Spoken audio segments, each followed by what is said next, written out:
अहमदपूर नगर परिषद निवडणुकीत मोठे वादळ। माजी मंत्री संजय बनसोडे यांच्या कथित धमकीवजा वक्तव्यामुळे राजकीय वातावरणात अचानक खळबळ।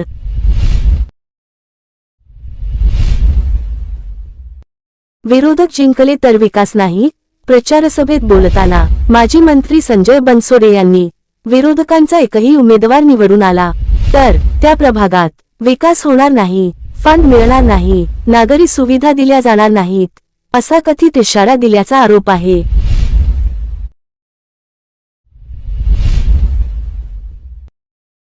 धमकीवजा भाषण, भाजप संतप्त। या विधानानंतर भाजपाच्या उमेदवारांमध्ये आणि कार्यकर्त्यांमध्ये संतापाची लाट। त्यांचा आरोप हे थेट मतदारांना धमकावणे आहे आणि लोकशाहीला धक्का देणारे विधान आहे। भाजपाने निवडणूक आयोगाकडे तात्काळ कारवाईची मागणी केली आहे।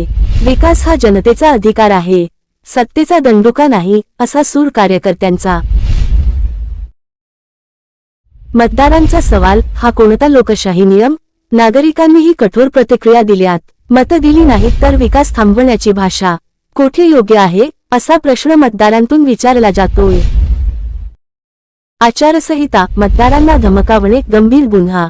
निवडणूक आचारसंहितेनुसार मतदारांना धमकावणे हा गंभीर गैरप्रकार आहे। आता आयोग यावर काय भूमिका घेतो याकडे सर्वांचे लक्ष लागले आहे। अहमदपूरमध्ये निवडणूक तापत चालली आहे।